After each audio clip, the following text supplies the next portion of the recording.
Today's webinar is titled Engineering Unmanned Aerial Systems, and we'll be discussing techniques, tools, and evaluation.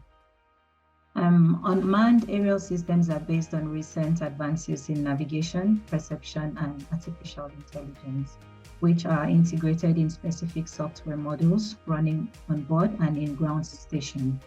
This webinar presents general approaches to develop, test, and evaluate critical functions such as navigation, obstacles, avoidance. We have a lineup of very, very knowledgeable speakers who will be taking you through different topics, and it's a very technical webinar, so I look forward to learning lots of things from the speakers. So to begin today, I'd like to introduce Jesus, who will give introductory remarks, and then we move on into the main speakers. Thank you very much, Enfon, Kaya, Gilles, and sincere thanks to We Robotics for this opportunity and the support to organize this event. My name is Jesus Garcia at Spain Flying Labs Node, and I give you all a sincere welcome to this webinar organized by Spain Flying Labs, collaboration with We Robotics, and collaboration with our colleagues at Morocco Flying Labs at Mohamed Premier University, and colleagues at University ABC at Sao Paulo, Brazil. The idea is present, share, and discuss with you some approaches we are using to develop and evaluate unmanned aerial systems, and focus on critical functions such as navigation, perception, or coordination. As indicated, we have invited our close collaborator in these areas, Diego Ferruccio, who will be the first speaker at Universidade Federal do ABC at Sao Paulo, expert in control and computer vision. Jamal Berlik will be the second speaker at University Mohamed Premier at Morocco. They are experts in civil projects employing artificial intelligence solutions with drones. As a short motivation of this webinar, there are many applications increasing in this area of unmanned aerial systems. We have a relevant and mature application, classical, like monitoring industrial installations, building, agricultural, wildfires. And we have also challenging applications such as online surveillance, requesting real-time object detection and tracking, or delivery of goods in the last miles. In all these challenging applications, we require the engineering specific functions such as positioning, high accuracy positioning based on fusion of complementary sensors, recognition of environment, use artificial vision and artificial intelligence solutions, or we require the SWAR coordination in complex missions requiring several drones at the same time to improve efficiency and robustness. So the idea of this webinar is to take like 1 hour. We will have 50 minutes of presentations and 10 minutes of questions and answers and discussion. So we will have 6 presentations.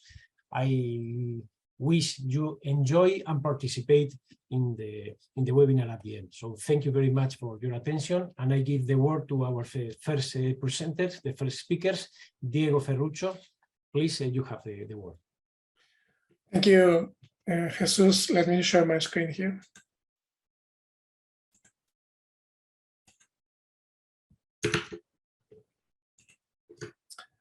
Okay, first I would like to express my gratitude to Spain Flying Labs, the organizers of this roundtable, as well as We Robotics, for giving me the opportunity to share some of the research being conducted at UFRBC University. For quite some time now, our research has been focused in rotary wings, UAVs, especially we have dedicated our efforts to modeling and nonlinear control, such as SDRE, as the state-dependent Riccati equation, and also sliding modes and feedback linearization, among others. So I will talk a little bit about that. I would like to share with you some of the former and current students at the Mechanical Engineering Master Program here at UFABC in São Paulo, Brazil. The outline of this talk will be like this. First, we will talk about the UAV nonlinear model that we currently use. And then I will talk about the strategy, the cascade control strategy, nonlinear control strategy that we applied. And then I will share briefly about this nonlinear technique called SDRE. And I will show you some numerical results, and then I will make some considerations and future works that I would like to do with you guys. So I hope I can share with you this part of this work. Well, first of all, we have the model. We use a classical Newton-Euler method to obtain the model of the drone. We use a classical Newton's second law to obtain this translational dynamics in the inertial frame.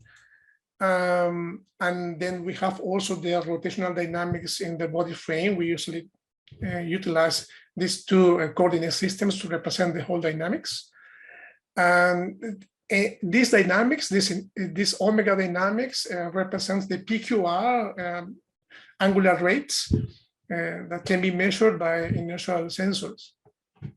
And additionally, we have the connection between this PQR velocity rates and the Euler angles measured in the inertial coordinate system as well. I'm afraid that this part of the talk will be a little bit technical and theoretical. Then we use a slightly different version of this model, while the translational dynamics remains the same. We compute the second time derivative of the Euler angles to obtain this second order differential equation to perform the control technique. This is only for academic purposes, because this representation of the drone is quite cumbersome when compared with the first one. And this is a brief overlook of the dynamics. As we can see, the first 6 equations represent the translational dynamics, and the other 6 represent the rotational one. And as you can see, the rotational dynamics is quite cumbersome. This A, B, and C lowercase coefficients are also nonlinear functions of the Euler angles, trigonometric nonlinear functions.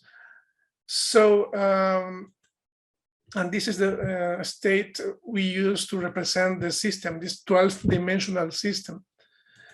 After that, I would like to introduce, to present this, the control strategy we use.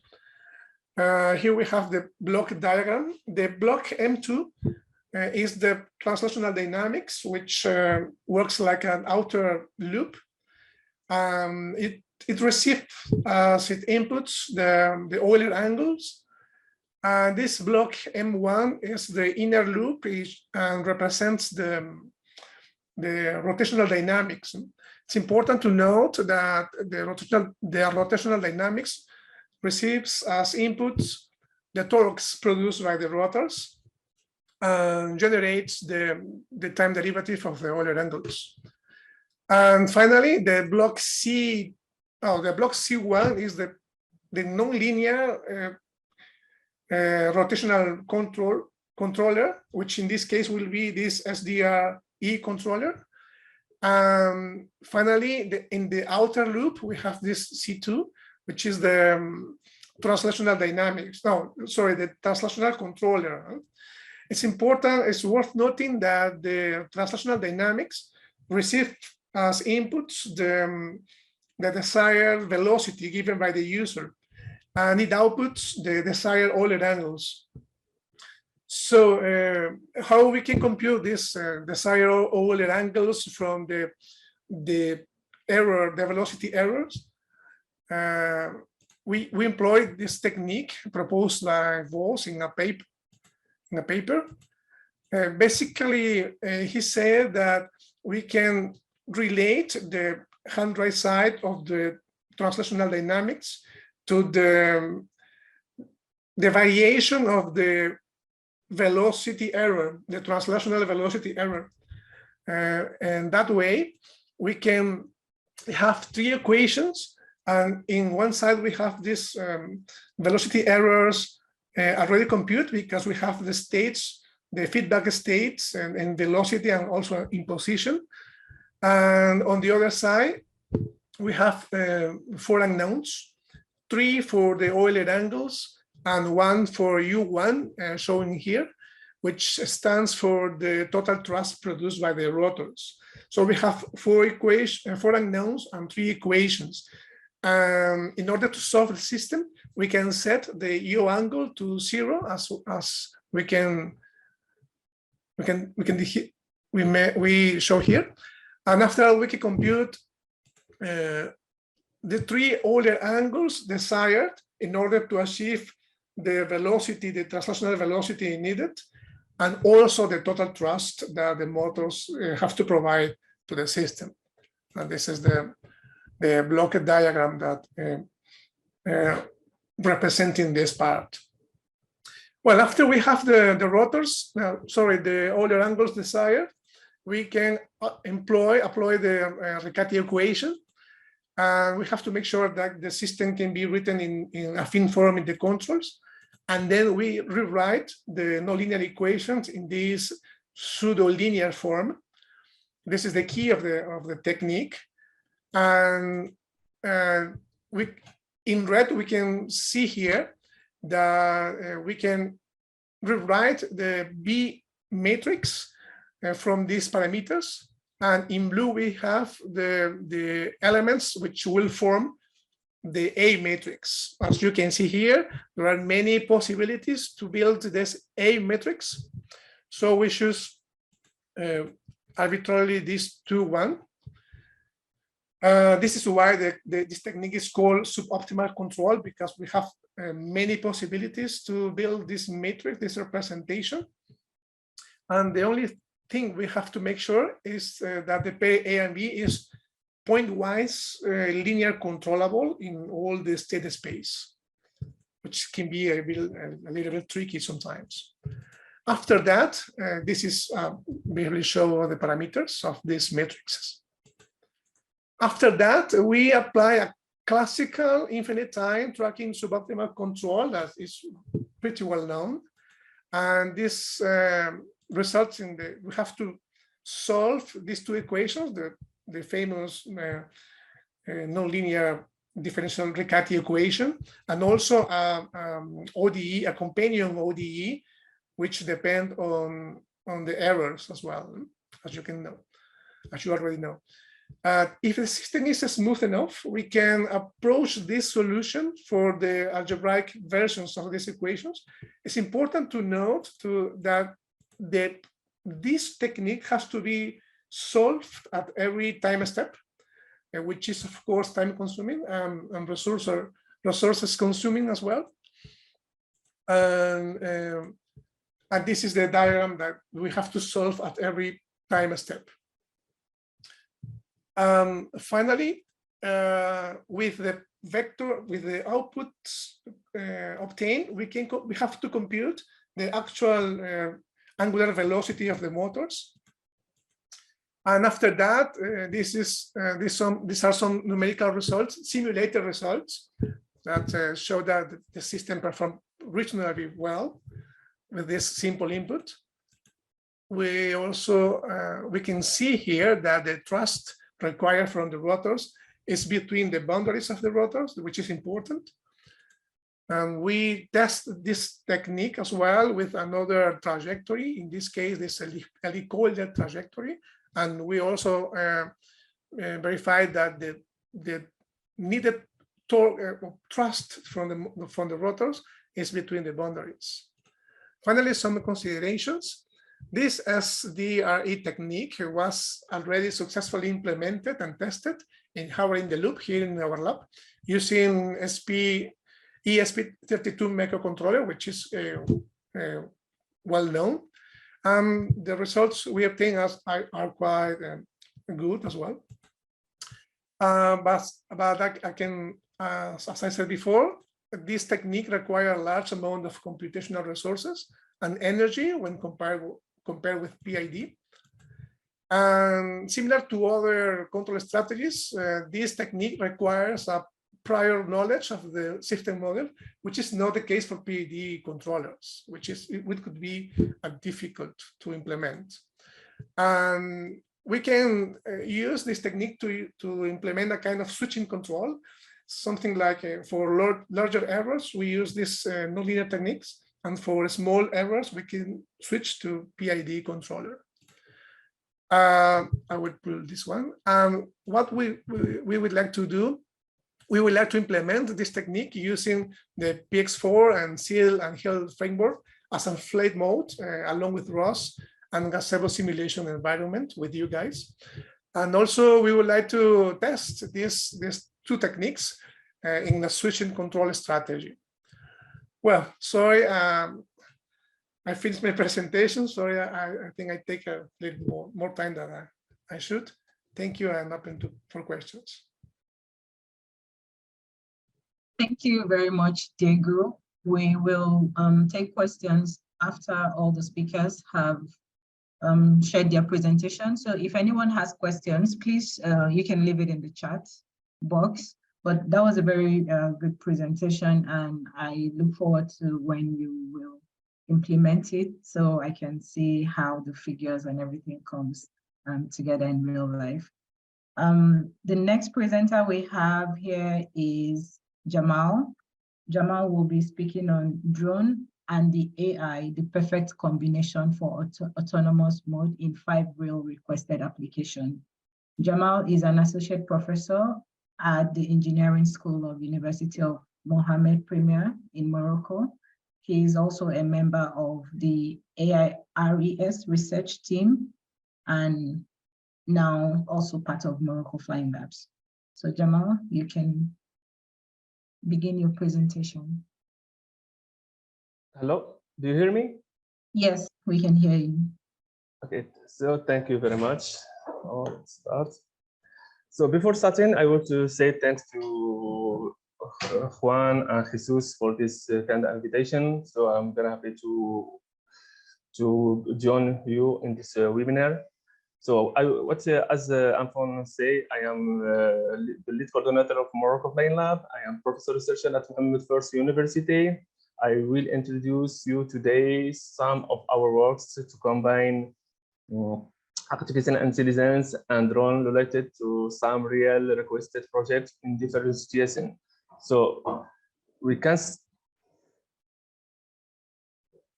So let's start with the first project. First use case, it's initiated by our partner Atlaspace. This project, the aim of the object of this project is how we can use drone to combat illegal fishing boats. It is located in Seychelles. This project started some few years ago. So throughout this project, what we are doing is to deploy some drone in very large area, and we must be able to detect illegal boats and transmit all this information to the authorities for intervention. So we can say this first use case in 100% surveillance project. This is our first project that we have working with an external partner is an enterprise, and now we have deployed some algorithm in the global solution.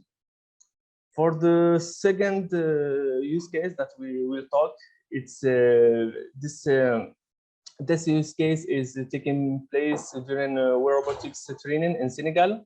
We had the opportunity at this moment 2 years ago to meet some official who expressed a strong need to use this kind of technology to combat animal poaching.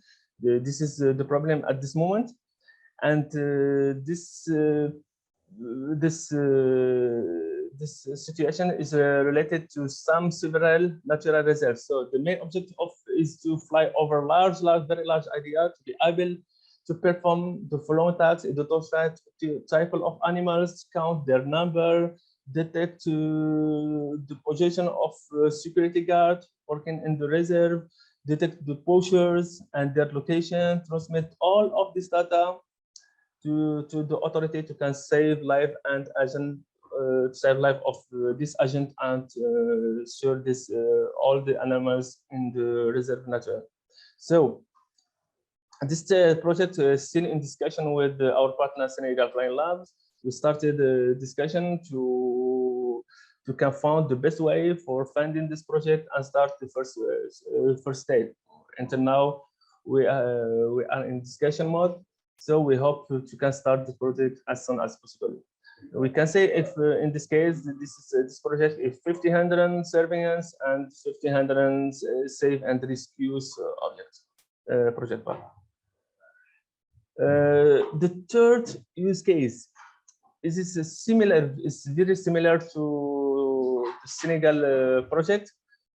It's based in Morocco. Here in Morocco, a few months ago, we were invited to event in Ifrane in Morocco, a region, mountain region in Morocco. We had the opportunity to speak with the organizer from Al Akhawain University. They organized an event that we have participated in, and during this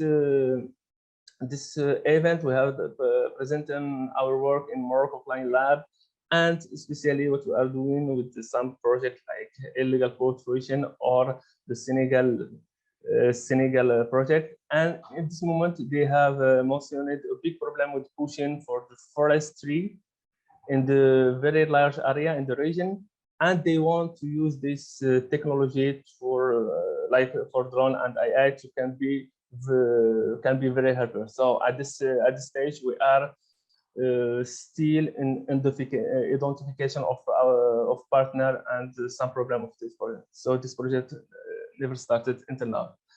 The fourth use case is very interesting for us as use case is related to Mali country. As you said, Mali is one of the countries that have a big reserve, natural reserve of gold. So this we have preparing a case study with PhD student. Currently, he is in Mali to use drone to combat poaching of gold mining, to combat illegal exploitation of this mine. And the final use case is about plant and steel thickness inspection. Is projected with our partner in Bahrain. So what the client of our partner required drone to inspect various locations located in their sites, like the ship cargo hog, the ship ballast tank, the gantry crane. This is what we want to inspect with the drones. So it's a very limited project. It's indoor and outdoor project is very specific. So regarding all of these 5 use cases, we have some common point like area of very large area of surveillance, the small object that we need to be detected, this indoor outdoor surveillance. So what we are needing really is to build an intelligent, autonomous, open drones, open to can choose components, autonomous to have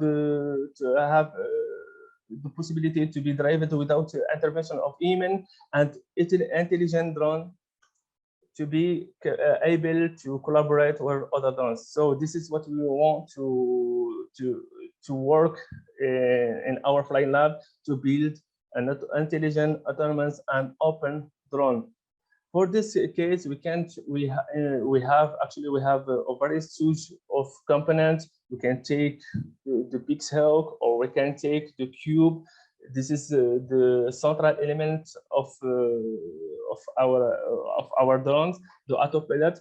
But if we want to integrate the IA, we need some computer performance. So we can now with Pixel or iCube, we can integrate Raspberry. We can add to the Raspberry or Coral. This is an accelerator, or we can choose to use Jetson NVIDIA integrated. So This combination of hardware can be facilitated to build this type of drone. Our first drone that we have mounted, this is the Skywalker XCs. We have mounted, this is our first drone that we have mounted some years ago with using Navios, another autopilot, and Raspberry Pi. Okay, but we can have another other solution. That's what we are particularly interested in. We have the drone car suite. This material is very interesting for us. It's a very compact material that have in the same time the autopilot and the NVIDIA Jetson. We have also another component is Authorian with using the Sky node. This is the Sky node, and the IA node is a supercomputer that we integrated for more efficiency to the Sky. Sorry, I will be quick to I will present here one of the most powerful projects that we be surprised for the scientific community is Mockito. That will be the first open source hardware project. Is created by some partner of us in a Germany lab. This is the first open source hardware LPS is in LPS hexacopter. That's with 6 kilograms of max payload. It's open design, it's open building methods, and it's available for scientific communities. So let's stay tuned. This project will be very soon announced in the web. Our tools, we are designed our first drone design. This is our first design. So for this design, we need sure to be to improve this this drone, especially in aerodynamic tests that is out of our skills. Okay, now for integrating IA, we have sure some application that we are doing in the first use case, like the flight planning with PGA and GPA approach. You can find this. This is some work you can find how to can integrate this algorithm to can supervise all the area. We have also integrated some process of identification of the board, and this situation can be duplicated for the other use case. We have also talking now to create to create a collaborative project that we can use the network of drones. And finally, we are designing some. This is a charging and recovery station. This is a boat that we can that have a mission to get get the drones and charge the drones, and now we can have 100% autonomy all 24 hours. So sorry for the, I think I have more than 10 minutes. Hello? Yes, we're here.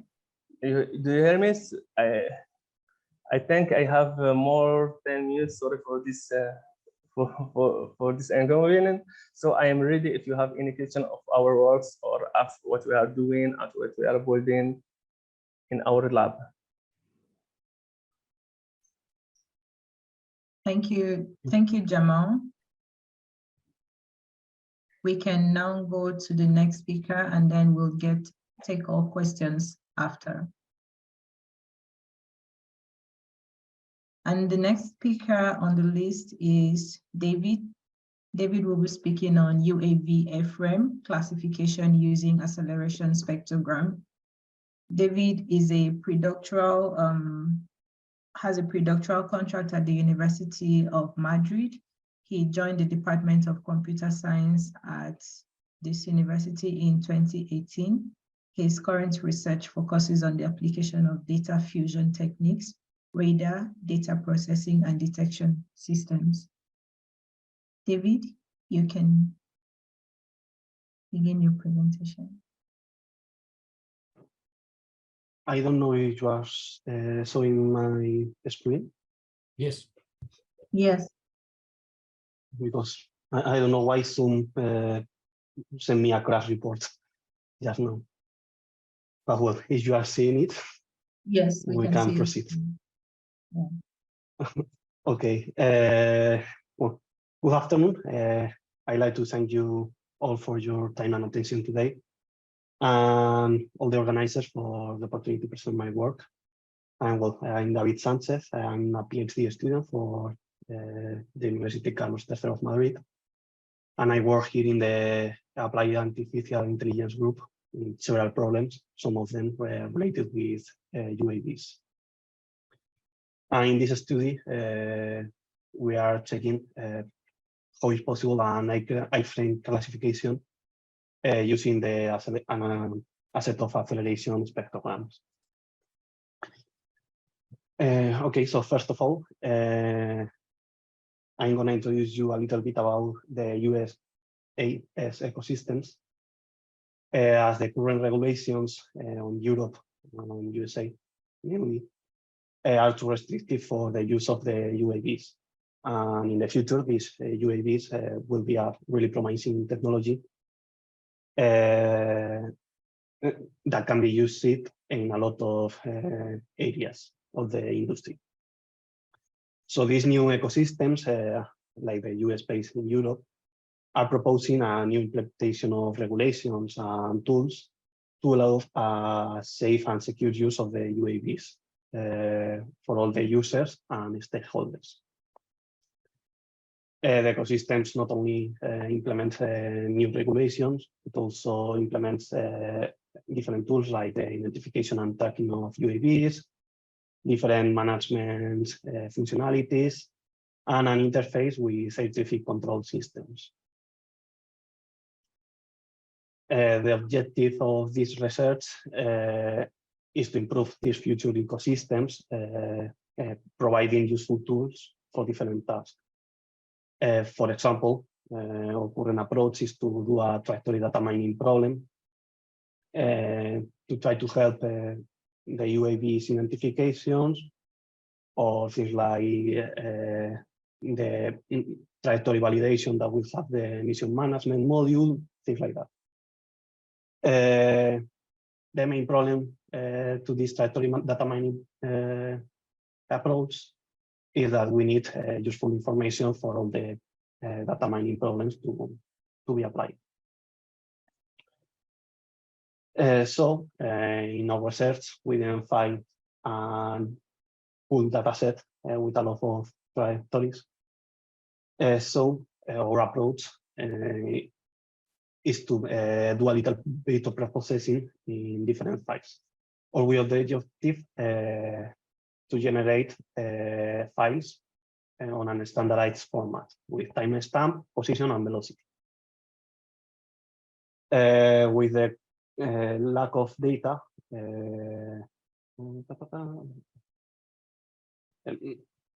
so the objective of all this pre-processing is to generate those clean files.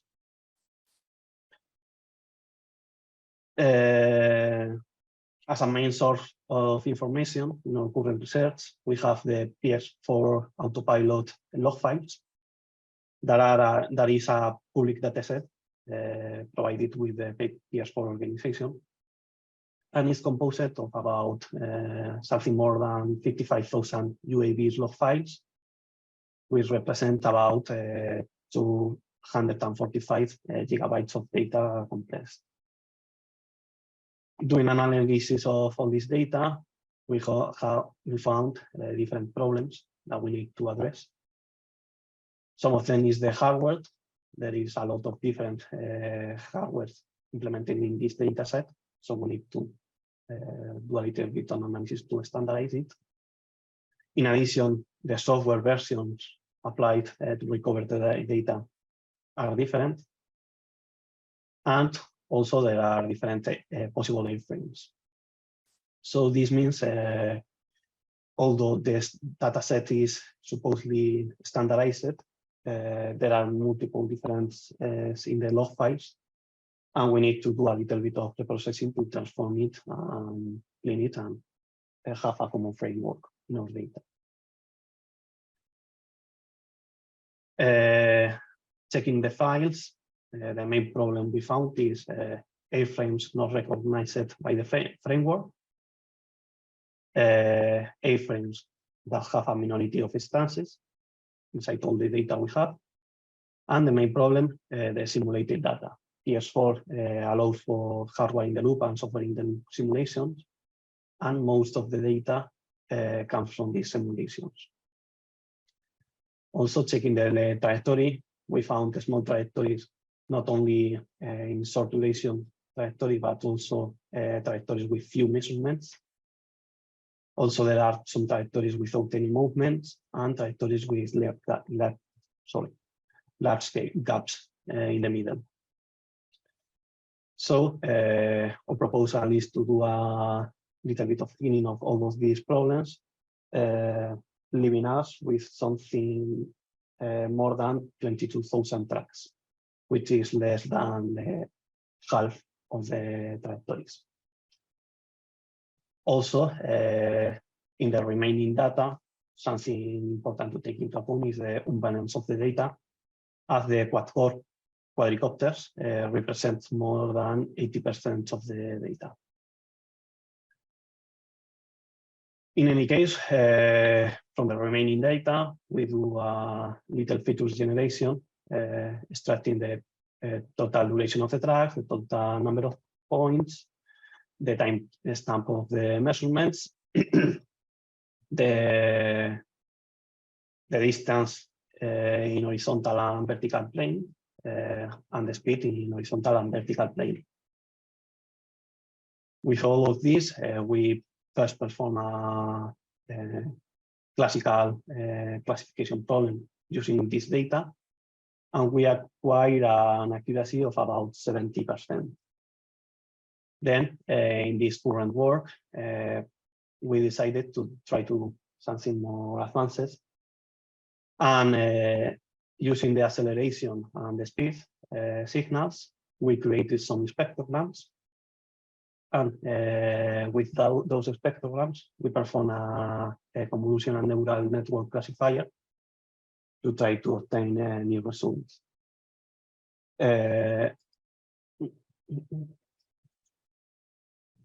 In this analysis, we study multiple spectrogram configurations, and here I present you an example of one of our most promising results, which use an acceleration segment of 90 seconds for the spectrogram generation, and using an overlap in the spectrogram of about 10 seconds. As you can see, the result seems good for most places, but well, the minority classes in our dataset, as the octorotor or the beetle, have a little bit of worse result. Being this the main problem for the analysis is the lack of data for all the cases. In any case, applying balancing solutions and a little bit of fixing, we have an accuracy of about 80% in general and 88% in the best classes.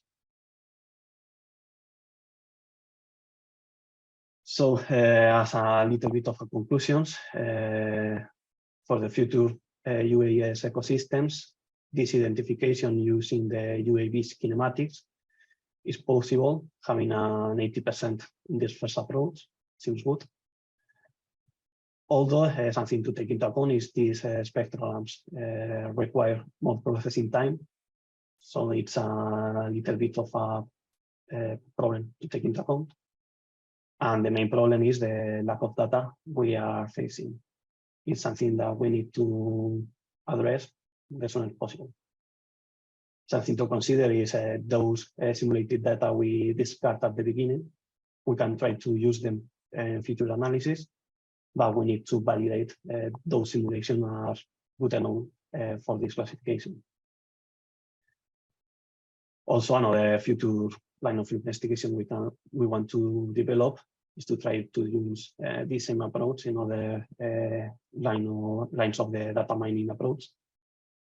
For example, clustering of territories, something like that.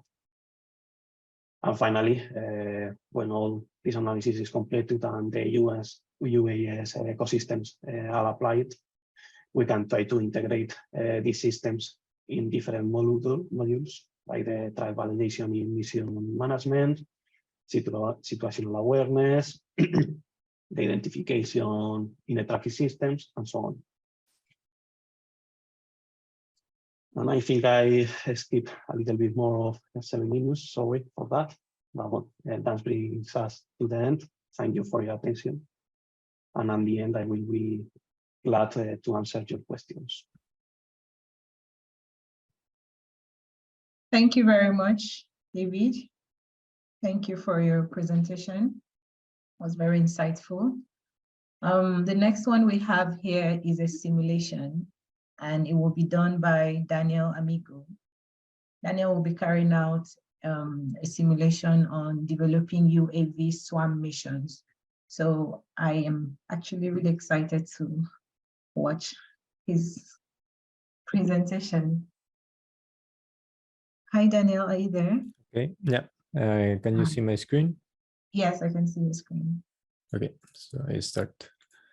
Okay, so hello everyone, and thank you for coming to this webinar, and thanks to the organization for giving me the opportunity to participate. Today I'm going to talk briefly about a set of work that we have been doing in the field of drone swarm in simulation. Both missions I'm going to show you are part of the book we carried out about drones that it's going to be published this year. So as the presentation will be short, please know that we will have additional content posted in our research group webpage. Okay, so every drones, as everyone knows, are versatile devices that can be used for various activities, where you fly them for recreational purposes and for testing the flight performance or as tools in specific missions. Drone swarm are relevant in this last point for specific missions. They can use in the same way that animals work together to achieve a common goal, just like ant colonies collecting food to their shelters, or flies or birds fly in flocks to be more efficient. In this case, we can use the drones to solve our own needs. For example, to explore multiple unknown areas, searching for specific targets, or surveillance tasks, among others. Animals are biologically programmed to work in a distributed manner, so we copy this concept and replicate it on drones. However, we have 2 ways of doing it. We can first do a centralized approach, where we give the intelligence to a central system which conducts the mission, deciding what its vehicle has to do each time. This means that the drone mission only relies on a set of waypoints to follow, provided by that central node and its own autopilot. Therefore, those drones can be quite cheap. This central node is usually located at a remote ground position, controlled by a human, but it can also work without a human in the loop, or it can also be one of the drones of the swarm. Alternatively, we can do a decentralized swarm, where each drone is intelligent and capable enough of making decisions for its target and the rest of the swarm's target, thus being more expensive as they require high capabilities to compute everything. Its main advantage compared to a centralized swarm is that they can adapt and resist several issues, such as the crash of the central node. This approach is quite complex to develop, and both of them are really expensive to test for the main cost of the drones. This is a big drawback in researching in this kind of field, but however, it can be mitigated using simulation.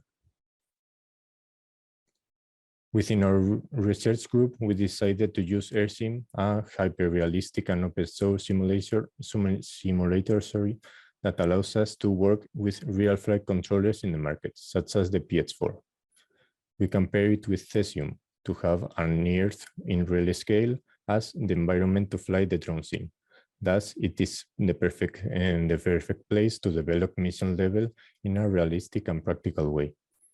Plus, if this is combined with a friendly Python interface which is provided by Mav SDK, it enables us to create missions that can be easily adapted to real drones. A quick overview on how our swarm generation and framework works is shown here. First, we have the swarm generator that runs and creates a set of components for the number of drones that we have to simulate.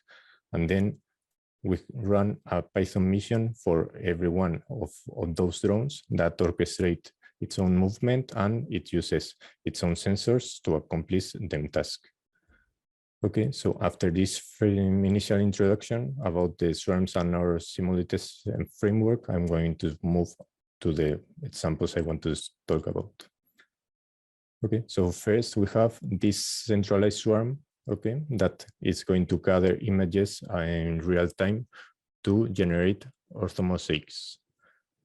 Okay, so imagine that you are in this place and you want to obtain an image without distortion at a specific place, like this one could be an example, this triangle. Okay, so the algorithm we propose is first we create a square area, and then we apply an algorithm that specify the path that each drone has to follow and the positions where it has to take pictures, as we can see here. Those drones will start to fly and gather images, and those images are sent to the central node, and the central node automatically generate ortho images, as we are seeing in this image. This data is really useful for several use cases that need information, precise information, as soon as possible. And now we move to the other example. Okay, we don't have much time. The decentralized mission, which main core is to develop the main core of the decentralized, which is the communication procedure. This includes a voting system to decide what the swarm and its drone has to do in a collective manner. Moreover, we have several use cases to demonstrate the functions of this decentralized swarm. We have built a generation and movement of the swarm in specific formations, depending on the number of drones and the positions we want. And also we have developed a resilience illustration to readjust the swarm in case of failures or detecting obstacles. Of course, this mission is far more complex than the other one. It is composed by two main loops. The one on the right that receives and reads the messages that other drones send to everyone, keeping everyone informed about their status and issues. And on the left, we have the main loop of the mission, which in this example, its main objective is flying to a specific destination while maintaining information and avoiding those issues I just said. So we have two videos. Okay, in this first one, we see how the drones are able to be in a specific formation and move all perfectly synchronized to their own destination. In this moment, we see that one of the drones fall, the rest of the swarm detects that that drone has fallen, and now they reorganize automatically, just talking to each other, and as we can see, they form a pentagon so they can continue. Okay, this is the first one, and this is the second one, where we are seeing that the drones have a distance sensor, which, the drone on the right detected an obstacle, and they first stop, they proceed a path to pass across the obstacle, and then continue with their formation to the objective. Okay, and I just spend a little bit more of time, but thank you. We are open to any questions after this. Thank you. Thank you. That was really, really cool. Probably have questions as well. But let's go over to Pablo. Pablo's presentation is on road defects detection using computer vision in simulated environments. Hi, Pablo. Hi, do you hear me? Yes, can hear you. All right, let me check. Can you see the presentation? Yes. Perfect. So hello everyone. Thank you very much for being here, and thanks to the organizers for letting us show our work. Enfon already introduced me, so I will skip this first paragraph and I basically talk about my work. I currently work with applications of computer vision and advanced AI techniques with drones, but I'm mostly focused on detecting road defects using autonomous drone missions. The general purpose of my project are to generate realistic road environments, launch optimized autonomous drone missions, and process the collected images, the collected data with convolutional neural networks to classify images. So the project is formed by 3 main blocks. The first block will be to accomplish these purposes. The project is formed by these 3 main blocks, and the first one is to get the simulation of realistic environments, in this case to get realistic roads. The second block will be to the part of control and mission flight planning, and the third block is actually the computer vision for damage detection in roads. So to accomplish the first block, our goal environment is to get a realistic version of a real world road, and we achieve that by using XODR files, which contain high detail information about roads. With this type of file and an external software, we are able to automatically build 3D models of the road. So in this example, as you can see, here's an image of a real road here in Spain and the 3D reconstruction that was built automatically. The main problem that we have with these 3D models is that they are not leveled. So that means that the roads are completely plain, and we designed an algorithm based on projections to actually modify the elevation of the road and solve this problem. And here you can see the actual road projected using a digital elevation model and an orthophoto. The next thing we have to do is, now we have the roads, we need to build the damages. And we first design a customized algorithm that allows us to draw the shape of the defect in any place of the road we want. Some of the support algorithms that we used to release this functionality were the ray casting algorithms for vertex selection and the 2-dimensional Perlin noise to make the actual deformation of the defect. This process is very slow since we have to manually draw defects, and the final idea is to generate hundreds of them. So we designed an automated algorithm that generates realistic defects without specifying their shape, only the number of defects that you want. To accomplish this, we use a biased variation of the random walk algorithm, and that implementation allows us to make these random defects along the roads. It's important to notice that apart from the generation, we also store the bounding boxes of the defects, actually the geodetic coordinates, to be able to locate defects in the future training process for the computer vision module. So the second block, the objectives are to reconstruct the road with images, cover all the road's surface, and store the drone's flight parameters as metadata in every single image. We find that using mission waypoints very close to each other results in a very unstable and dangerous flight. We also have a huge limitation in terms of battery duration. So those are the 2 main problems we have in this part. And the 2 solutions, and well, the 3 solutions we found were using the loiter curves as smoothers between waypoints, and using route compression algorithms such as Douglas-Peuker help us solving the unstable flight problem.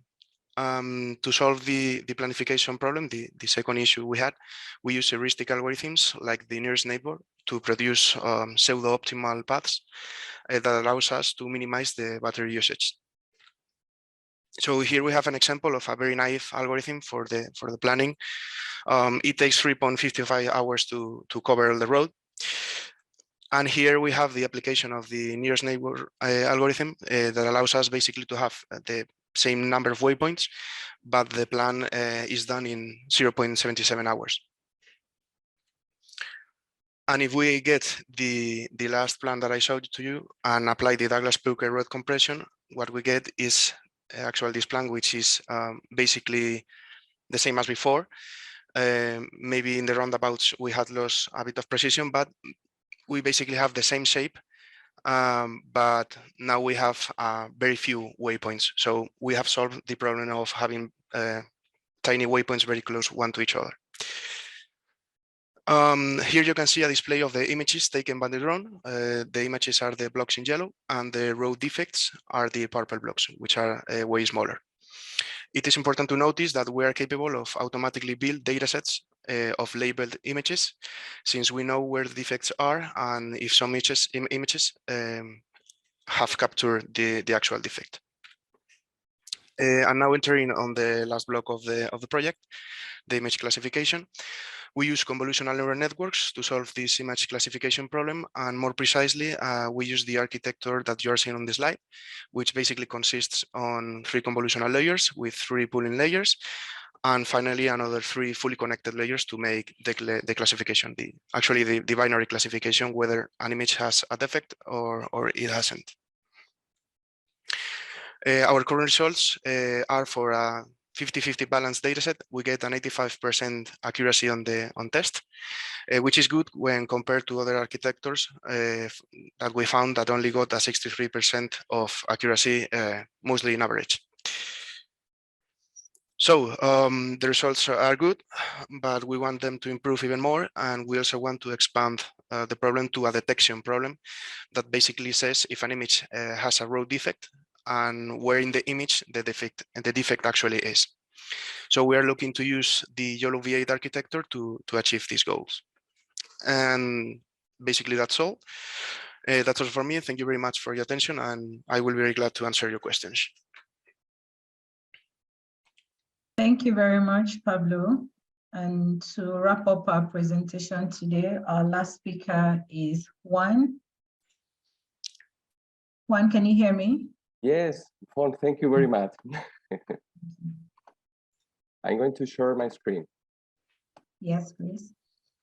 Okay.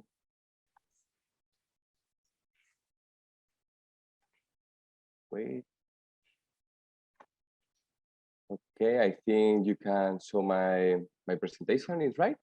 Yes. Okay, thank you. Hello, everyone from Madrid. I'm Juan Pedro Llerena from Spain Flying Lab from Carlos III University of Madrid.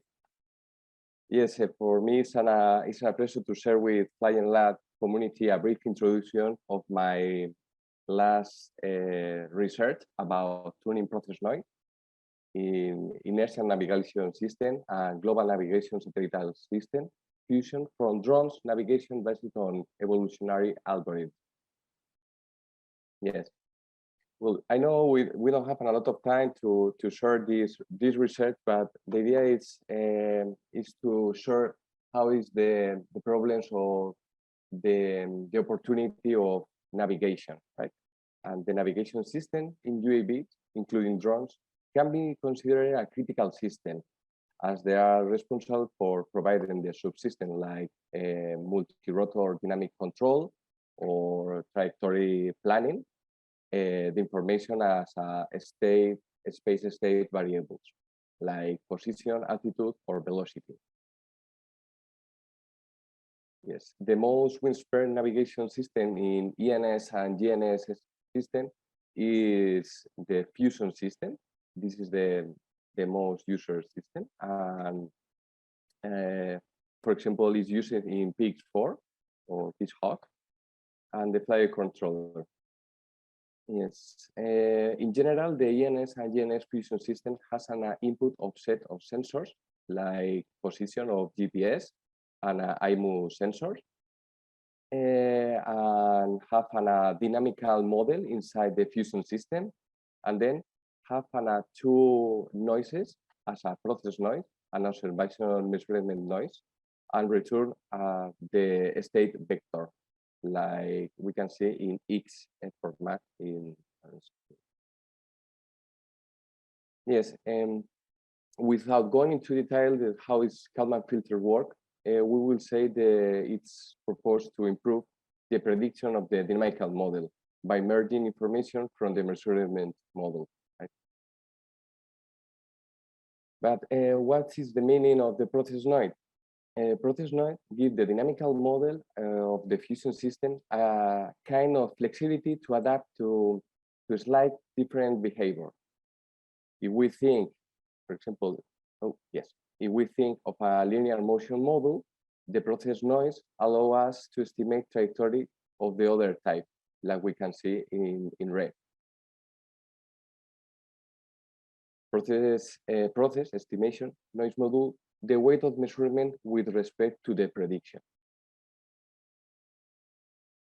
But how is the impact on mission? If the filter is very reactive, a lot of noise in the process, the measurement have more weight than the prediction, but the filter will take longer to the converge. In stationary maneuver, a low value of Q helps to convert to the filter, better result in less time. During maneuver change, turn, change, or change direction, the reactive filter will help to improve filtering. But what is the best filter configuration? Well, depends the mission. Then normally in navigation system using a general solution, but it's not true because in a specific trajectory, a specific mission have a specific result. For this research, explore the best configuration that optimize position, attitude on both or from the mission show. To do that, we propose to explore heuristic optimization, and we propose genetic algorithms to optimize position, attitude, position and attitude, and both with multiple object optimization. To do that, we use an extended Kalman filter with PX4, EKF2, and we consider the parameters of the PX4 to improve. The cost function is used root mean square error to evaluate the old trajectory. In this figure, we can show how it's possible to optimize position in green, attitude in the second one, and the third one is to optimize both position and attitude. Then, if we use multi-optimized system, we can create an Pareto front with the best solution of this filter. Then, for example, in these other figures, we can show how using this algorithm, it's possible to improve the accuracy of position and attitude in both cases. Then to final, the process noise is very sensitivity. Improving one objective worse another objective, and a front of solution is formed as a Pareto front. All optimization case improve the default value, and solution generated with the sum of objective 5 is close to the solution, provided by multi-optimization for minimum L2 norm from the origin. And thank you very much for attending this the webinar. Thank you for attending Spain Flying Labs. And if some of you have some questions, I'm super happy to answer. Thank you very much, Juan. Are there questions?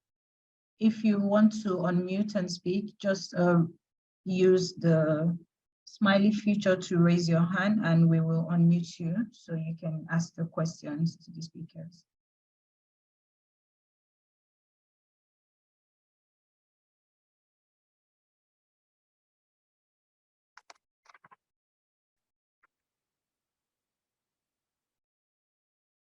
We had one question earlier from Nacho requesting if it would be possible to receive the presentation.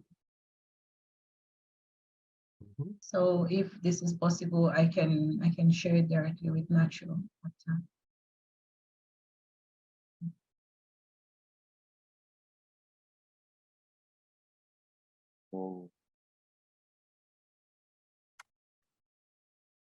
In phone, sorry. Yeah. You mentioned Go that we received some questions from the registered attendees before the seminar. I don't know if, Yes. if we can take a look to these previous questions. Okay. Okay. Yeah, sure. Please. So one of the questions we received said, working with vertical coordinate systems, how do you produce more accurate contours and DEMs?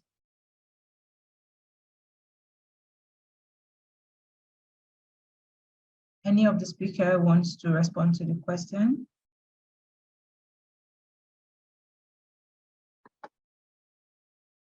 I don't Put know it if in the Daniel chat as or well. sorry, I don't know if Daniel or Pablo can answer this question. Pablo? Yeah, well, the question is a bit complicated, but as far as I know, the DMs, the digital elevation models, the way they lose information is in a process called gridding, which basically means displacing the points where you took the measures of the altitude to an actual grid, an actual uniform grid. So the only possible solution that gets to my mind that you could achieve like a better performance or a better solutions for the DMs is basically taking the measures pretty close to where the gridding is gonna be in the end. So that's basically the thing that comes to my mind. I don't have any other idea of how you could like get better results or better measurements. Thank you. And Jamal, I see your hand is raised. Yeah.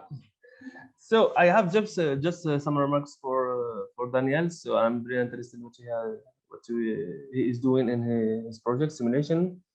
We have some difference between simulation and the real fact. And what he is doing for using swarm of drones or network of drones, it's very nice, very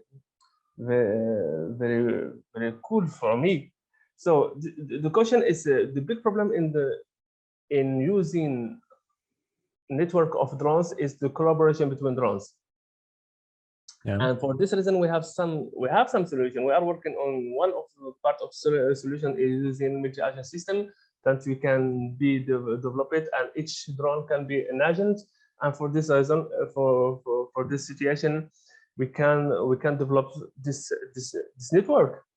So the big problem is the communication, the coordination, collaboration, and especially if all the drones are working in one area, that will be very difficult to subdivide the area. Can be each drone have their own area. So my question is, in your case, what you are doing to implement this collaboration between drones?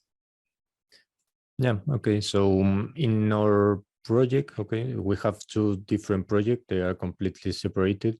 So in the first one, it's completely centralized. So everything is already we know all the sensors, all the positions, everything that we have to take into account.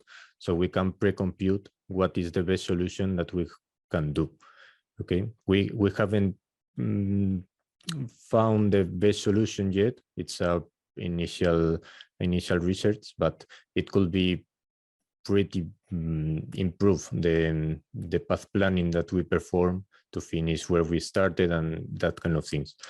And in the other one, the main work was focused on communication directly on AirSim. Okay, so implementing a solution for communicating its process, okay, because every drone runs its own mission in Python.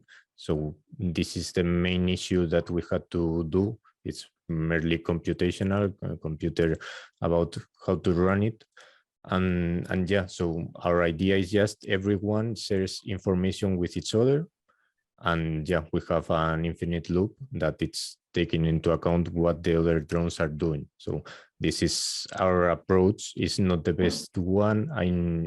It's far from being realistic, of course, because they are just talking in the same computer, but it could be externalized. We have found some projects that are trying to do it in real drones. So it could be implemented by several tweaks to real drones.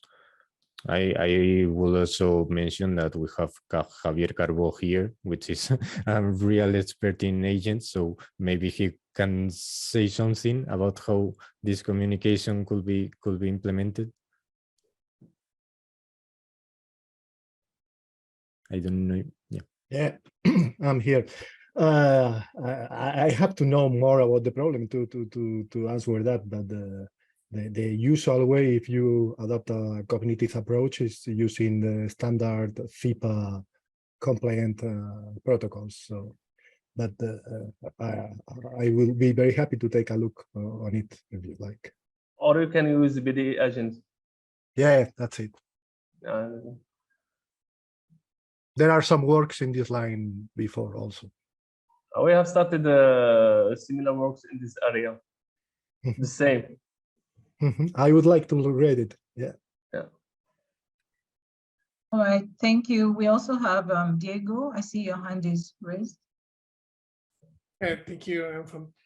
Actually, I have some questions. I would like to ask to Daniel as well as the other colleagues. They are talking about the communications between drones.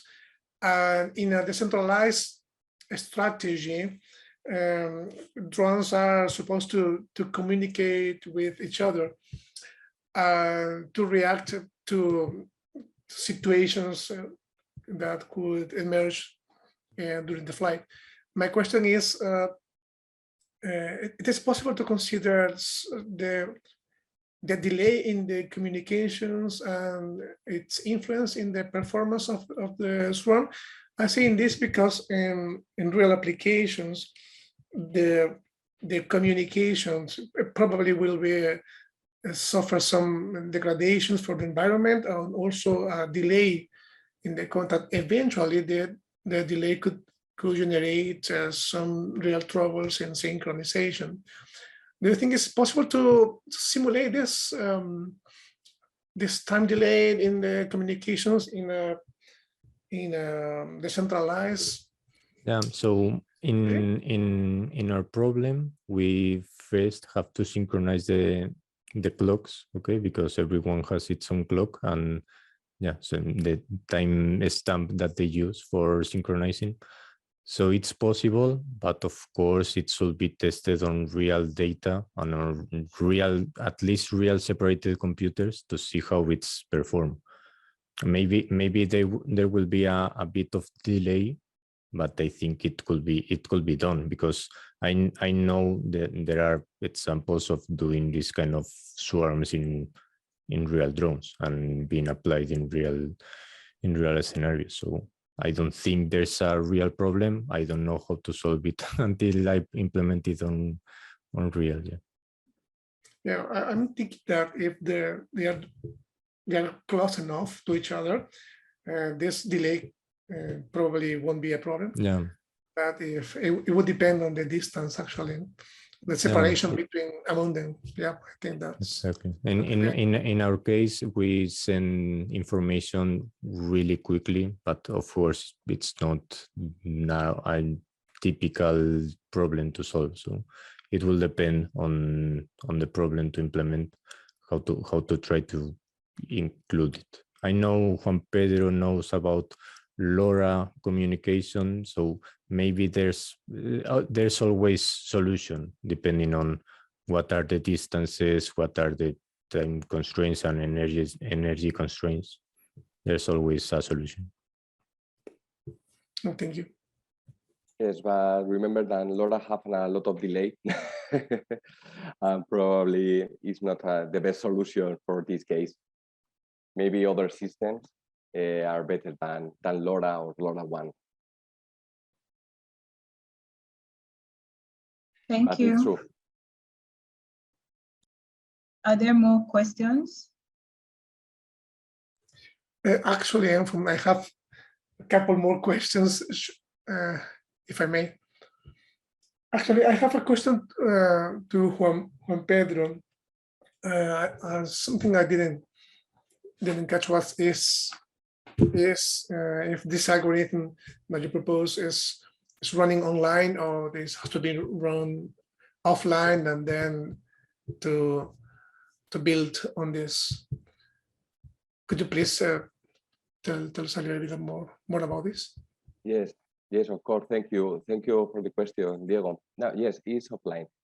We use a specific trajectory and using a ground truth to get the cost function, and then we iterate with the genetic algorithms to get the best results in each cases. The most powerful of this research is to explore the multi-optimization. Yes, because it's not only one cost function. In this case, we have two, and we can introduce a lot of cost function, and then we can introduce restrictions. For example, if it's necessary to pay attention in change directions or change behavior. And yes, the idea is to continue in this line, because, for example, in borderlines or for example, to recognize some specific things in, I don't know, in buildings, to recognize some things in buildings or something like that, it's very important to have a very good accuracy in attitude or position. Yeah, that's right. Thank you. Can I make another final question to Pablo? Yeah.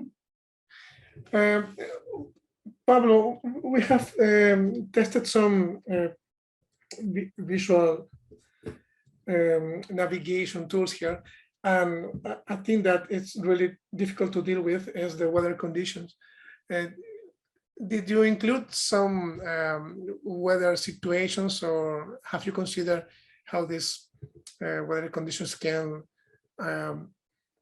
represent a difficult to the process of detecting this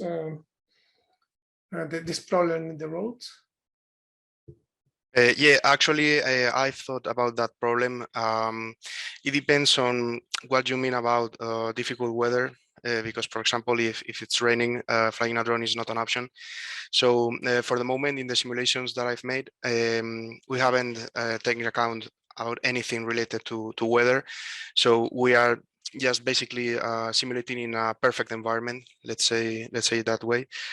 But we are seeking for looking for ways of simulating, for example, the wind action in the flight of the drone.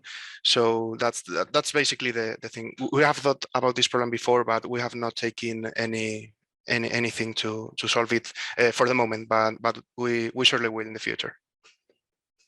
Oh, thank you.